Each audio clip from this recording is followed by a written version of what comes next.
समस्त सुधी जनों को सादर नमन। मैं प्रायः अपने वक्तव्यों में और अपने लेखों में अपने समय के संबंध में यह बात कहता रहा हूं कि हमारा समय प्रचंड मूर्खताओं से भरा हुआ समय है और यह बुद्धिमत्ता के उत्कर्ष का भी समय है। यह मनुष्य के नैतिक अधःपतन की चरम सीमा का एक समय है, पर यह अगणित संभावनाओं से भरा हुआ समय भी है। यह युद्ध की विभीषिकाओं का समय है, पर जितना ही युद्ध की विभीषिकाओं का समय है, उतना ही शांति की आकुल खोज का, शांति के लिए अटूट आह्वान का भी समय है। इसी हमारे समय में सारे राजनीतिक प्रपंच न्यस्त स्वार्थ और छल से भरे हुए, कपट प्रपंच से भरे हुए राजनीति के माहौल में यह भी अद्भुत हो सका कि इस देश के एक सम्मान्य शिक्षक को देश के सर्वोच्च संवैधानिक पद पर आसीन कराया गया और विश्वविद्यालय में दर्शन शास्त्र के आचार्य रह चुके सर्वेपल्ली राधाकृष्णन को राजनयिक का पद भी दिया गया, उपराष्ट्रपति का पद भी उनको दिया गया और इस देश ने गौरव के साथ राष्ट्रपति के पद पर उन्हें बिठाया। यह भी इसी देश में हो सका कि विश्वविद्यालय के एक आचार्य को प्रधानमंत्री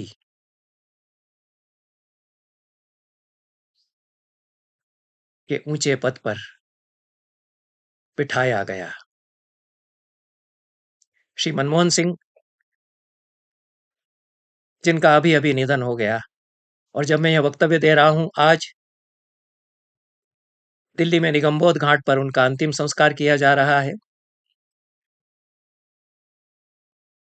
वे बहुत अच्छे प्रधानमंत्री रहे। उन्होंने सत्यापित कर दिया, साबित कर दिया कि शिक्षक कैसा होता है और वह शिक्षक को यदि प्रशासन का सर्वोच्च दायित्व सौंपा जाए तो कितनी कुशलता से उसे चला सकता है। जैसे कि सर्वेपल्ली राधाकृष्णन जी ने साबित कर दिया कि अच्छा राष्ट्रपति, देश का प्रमुख कैसा हो सकता है। अद्भुत उनका चरित्र है। मैंने उन पर खूब बोला है और मैंने उन लोगों को भी खूब खरी सुनाई है जिन्होंने उन पर चोरी के झूठे आरोप लगाए हैं। वो लोग खुद कितने चोटते हैं यह मैं बताता रहा हूँ, प्रमाणों सहित बताता रहा हूँ। इसी यूट्यूब के मेरे चैनल पर सर्वेपल्ली राधाकृष्णन को लेकर के वक्तव्य हैं। प्रधानमंत्री रहे मनमोहन सिंह, उनकी आर्थिक नीति के संबंध में कहने का मुझे अधिकार नहीं, उनकी उपलब्धियों के संबंध में कहने का भी मैं अपने आप को अधिकारी नहीं मानता, पर एक संस्कृत के शिक्षक के नाते उनके प्रति कृतज्ञता ज्ञापित करना आज के दिन मुझे आवश्यक लगा। इसलिए मैं यह वक्तव्य संक्षेप में उनके संबंध में दे रहा हूं। मेरी दृष्टि में संस्कृत जगत को श्री मनमोहन सिंह के प्रति भी कृतज्ञ होना चाहिए, क्योंकि मनमोहन सिंह के प्रधानमंत्रित्व के काल में संस्कृत का जो सबसे बड़ा साहित्यिक सांस्कृतिक अनुष्ठान जगत का है, संसार का है, वह दिल्ली में आयोजित हुआ और उसमें एक उध्वर्यु संयोजक के नाते उसका एक भाग बनने का सौभाग्य मुझे भी प्राप्त हुआ। राष्ट्रीय संस्कृत संस्थान, जो उस समय मानित विश्वविद्यालय था और अब केंद्रीय संस्कृत विश्वविद्यालय है, उसका मैं 2008 से 2013 तक कुलपति रहा। उसी समय संस्थान को यह दायित्व सौंपा गया कि यह संस्थान 15वां विश्व संस्कृत सम्मेलन आयोजित करेगा। विश्व संस्कृत सम्मेलन अंतर्राष्ट्रीय संस्कृत परिषद, international association of Sanskrit studies, इसके तत्वावधान में 3 वर्ष में एक बार किया जाता है।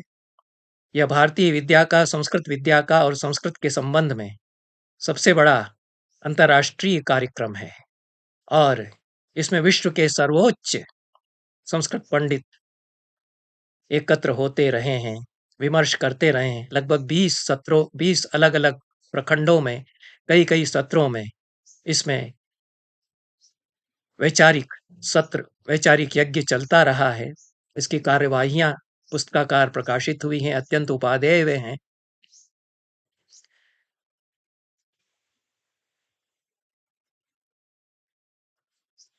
पहला विश्व संस्कृत सम्मेलन 1972 में दिल्ली में ही हुआ था और उसमें यह भी संकल्प लिया गया कि हर 5वां विश्व संस्कृत सम्मेलन भारत में होगा और अंतर्राष्ट्रीय संस्कृत परिषद, international association of Sanskrit studies जो गठित की गई थी, जिसका मुख्यालय पेरिस में है, उसका अध्यक्ष भी भारत का ही एक कोई सुविदित मनीषी संस्कृत पंडित होगा। यह भी परंपरा चली आ रही है। पहले अध्यक्ष उसके आचार्य वी राघवन थे, दूसरे RN दांडेकर हुए और तीसरे रामकरण शर्मा हुए। ये तीनों 20वीं शताब्दी की संस्कृत जगत की बड़ी विभूतियां हैं। यह क्रम चला आ रहा है और पहला विश्व संस्कृत सम्मेलन दिल्ली में, पांचवां और 10वां फिर भारत में। इस क्रम से एडिनबरा और टोक्यो के सम्मेलनों के पश्चात, जिनमें सम्मिलित होने का अवसर मुझे भी प्राप्त था, 15वां विश्व संस्कृत सम्मेलन, इंटरनेशनल संस्कृत कॉन्फ्रेंस दिल्ली में राष्ट्रीय संस्कृत संस्थान करेगा।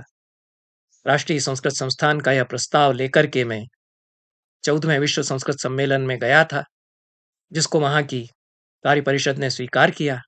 तदनुसार 2012 में हमें अर्थात राष्ट्रीय संस्कृत संस्थान को विश्व संस्कृत सम्मेलन का आयोजन करना था।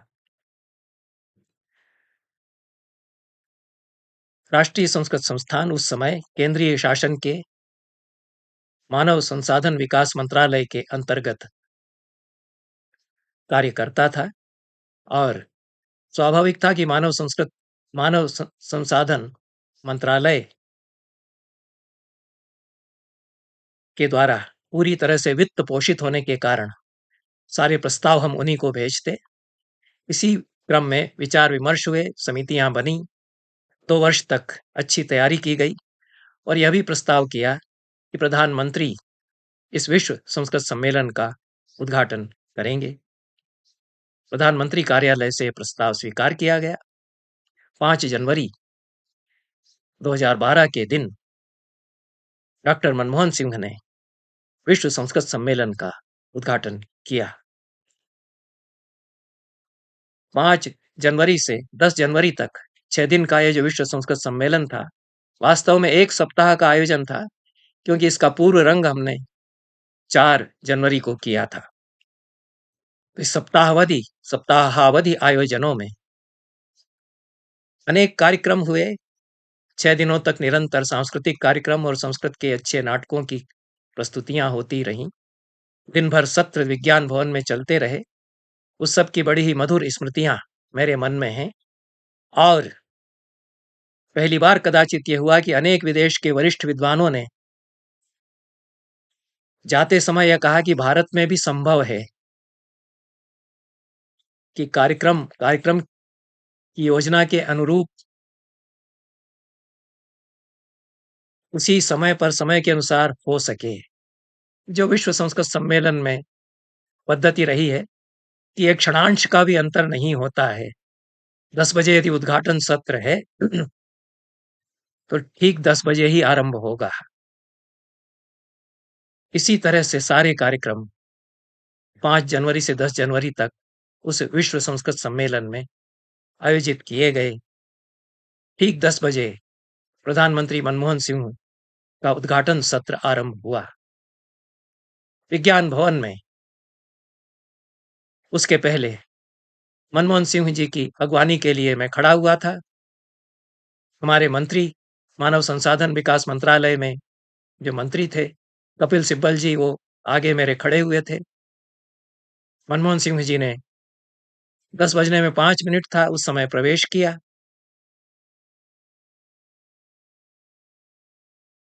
और उनका भव्य गरिमामय रूप भी मैंने देखा। कितना संक्षेप में वे बोलते हैं और बहुत कुछ कह देते हैं, और कितना उनका सम्मान है यह भी मैंने देखा, क्योंकि कपिल सिब्बल जी वरिष्ठ मंत्री रहे हैं। तो उन्होंने एक वाक्य कहा कि कपिल बाहर से कब आ गए? तो कपिल सिब्बल जी ने सर सर ऐसा कहकर के बहुत आदर से उत्तर दिया कि मैं कल परसों से दिल्ली में ही हूँ इत्यादि। जो व्याख्यान मनमोहन सिंह जी ने प्रस्तुत किया था अपने मंद्र मंद्र और मंद स्वर में, बहुत प्रभावशाली व्याख्यान हुआ था। पर पहला उसका वाक्य पूरे सम्मेलन में निरंतर अनुगुंजित होता रहा और अखबारों में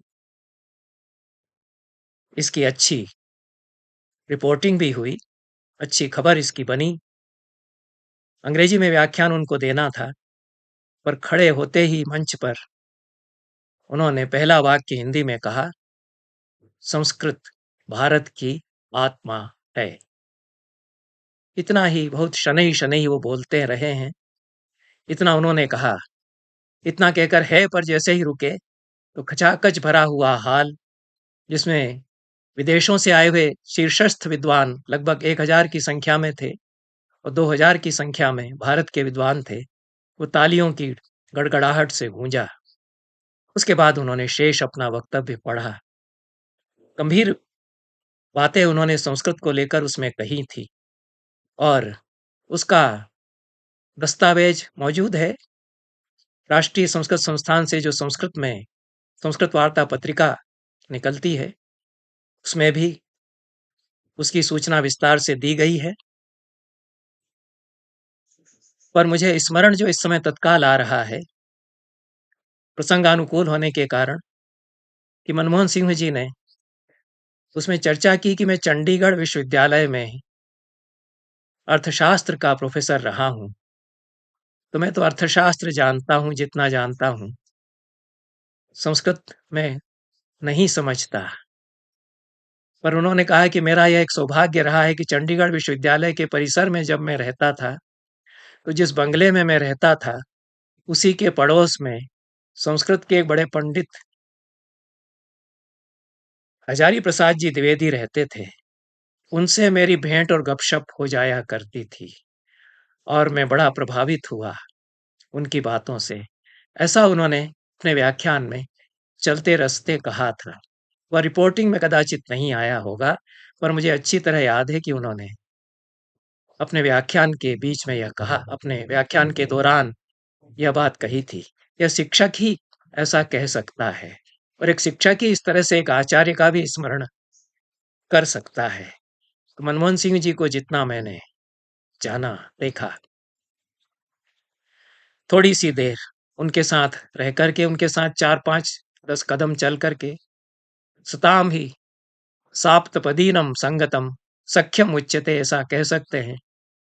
तो कुछ कदम हम विज्ञान भवन के प्रवेश द्वार से विज्ञान भवन के सभागृह तक साथ साथ उनके साथ चले, फिर मंच पर उतनी देर बैठे। उतनी ही स्मृति मेरी उनकी है। लेकिन मैं इस पूरे प्रसंग से एक और मधुर प्रसंग जुड़ा हुआ है, और मनमोहन सिंह जिस प्रकार से बोले थे अपने उस संक्षिप्त वक्तव्य में विश्व संस्कृत सम्मेलन के उस उद्घाटन सत्र में, उससे विदेशों के विद्वान कितने प्रभावित हुए और भारत के विद्वान तो अभिभूत ही थे उससे। पर विदेशों के अनेक विद्वानों ने प्रशंसा की कि आपके प्रधानमंत्री गंभीर धीर व्यक्तित्व जैसा उनका है तदनुरूप उनका वक्तृत्व रहा। और फिनलैंड से हेलसिंकी विश्वविद्यालय के आचार्य मैन्स ब्रू उसमें आए हुए थे। उसके पहले भी विश्व संस्कृत सम्मेलनों में आचार्य मैन्स ब्रू से भेंट मेरी हो चुकी थी। उसके पहले वे फिनलैंड में हेलसिंकी में जो विश्व संस्कृत सम्मेलन आयोजित हुआ था उसमें थे ही। अनेक विदेशी विद्वानों के बीच में अपने भव्य तिलक और शिखा के साथ में वे विराजमान थे। उद्घाटन सत्र जब समाप्त हो गया तो वे मेरे पास आए और एक कागज का टुकड़ा उन्होंने मुझे पकड़ाया और उन्होंने संस्कृत में कहा कि प्रधानमंत्री विषये एतन्मया लिखितम। आपके प्रधानमंत्री जी के विषय में मैंने कुछ यह लिखा है। वो उन्होंने पकड़ा दिया। उसके बाद उनसे भेंट होती रही और कोई चर्चा, जो कुछ उन्होंने टुकड़ा मुझे कागज का पकड़ाया था उसके संबंध में उनसे तो नहीं हुई, पर जो उन्होंने लिख करके दिया था वह मैंने बहुत सहेज करके रखा। और विश्व संस्कृत सम्मेलन का जो समापन वक्तव्य था उसमें संस्कृत में प्रतिवेदन मैंने जो पूरा प्रस्तुत किया था इस सम्मेलन का, उसमें मैन्स ब्रू साहब ने जो मुझे लिख करके दिया था वह भी मैंने पढ़ा। वह संस्कृत में एक छंद मनमोहन सिंह जी के विषय में उन्होंने लिखा। तत्काल उन्होंने आशु कवि होने के कारण संस्कृत में वह छंद बना करके मुझे सौंप दिया था। मैन्स ब्रू साहब के विषय में, उनके संस्कृत कवित्व के विषय में मैं अपने ग्रंथ में लिख चुका हूँ। संस्कृत साहित्य का जो समग्र इतिहास है उसमें विदेशों में संस्कृत साहित्य पर एक प्रकरण है और उसमें मैन्स ब्रू, जिनका की दीक्षा का नाम भृगुपाद दास है, वो चैतन्य मतानुयायी हैं, यद्यपि यूरोपीय हैं, और उन्होंने श्री श्री षड्भुजाष्टक संस्कृत में काव्य लिखा है। अच्छा काव्य है, प्रौढ़ काव्य है, और इसकी संस्कृत में टीका भी उन्होंने ही लिखी है। यह सोपज्ञ टीका सहित यह काव्य प्रकाशित है। इसमें श्री चैतन्य देव के षड्भुजात्मक स्वरूप का स्तवन उन्होंने किया है और अच्छी कल्पना और भाव समृद्धि इस स्तोत्र में है। पर जो श्लोक उन्होंने प्रधानमंत्री तत्कालीन प्रधानमंत्री श्री मनमोहन सिंह का भाषण सुनने के पश्चात उद्घाटन सत्र समाप्त होते ही लिख करके मुझे सौंपा था, वह शार्दूल विक्रीडित छंद में है और इस प्रकार का यह श्लोक था। दैत्येभ्यः खलु देव सेवन परम देवैश्च सेव्यं सदा कार्पण्य व्यथनान् महानिधिरिति त्रैलोक्य संकीर्तितम् अज्ञानान्ध विकारतो निरुपमं विद्वत्सभा भूषितम् देशं भारतमेव पातु निखिलम् श्रीमन् मनोमोहन। एक तो जो अच्छी बात मुझे लगी कि व्याकरण का अच्छा ज्ञान है, तो मन मोहन संस्कृत में तो व्याकरण की दृष्टि से नहीं बनेगा, तो श्रीमन मनोमोहन, मनोमोहना कर दिया है, जो कि अच्छा है, उचित है। मनोमोहना होना चाहिए। और इसमें भाव तो सुंदर है। श्लोक तो बहुत बढ़िया नहीं बन पाया क्योंकि तत्काल लिखा है। और इस भारत देश की रक्षा श्रीमन मनोमोहन या मनमोहन जी समस्त संपूर्ण भारत की, अखंड भारत की रक्षा करते रहें, ऐसा इसमें कहा गया है। देतेभ्य भारतम देशम निखिलम भारत देशम पातु, ऐसा इसमें मूल वाक्य है। बाकी भारत देश के विशेषण है। देव सेवन परम देवेश सदा सेव्यम, देवताओं का आराधन करने वाला यह देश है, देवताओं के द्वारा सेवित यह देश है, देवता चाहते हैं इस देश को। और कार्पण्य दूर कर चुका यह देश है, महानिधि त्रिलोकी में इसको माना जाता है, सारे देश इसको महानिधि मानते हैं। अज्ञानांध दूर करने के कारण निरुपम यह देश है, विद्वत सभा से भूषित यह देश है। क्योंकि विद्वानों की सभा के बीच में बैठ कर के ही तुरंत लिखा था, इसलिए विद्वत् सभा भूषितम यह विशेषण भारत का उन्होंने दे दिया।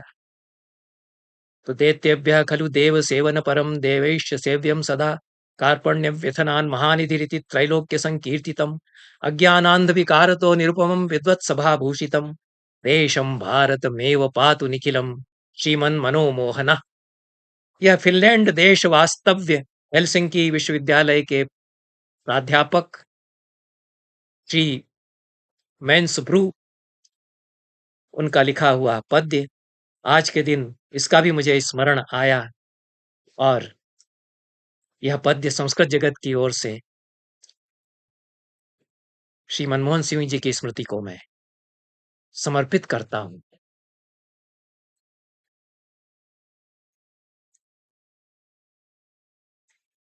की कद्र करता हूं, उनका मैं सम्मान करता हूं।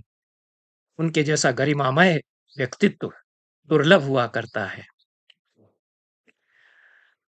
यह भी प्रसंगवश मैं यहाँ कहना चाहता हूं कि राष्ट्रीय संस्कृत संस्थान जो उस समय मानित विश्वविद्यालय था, उसको केंद्रीय विश्वविद्यालय का दर्जा प्रदान करने का प्रस्ताव सिद्धांततः मनमोहन सिंह जी के प्रधानमंत्रित्व के कार्यकाल में शासन के द्वारा स्वीकार किया गया था।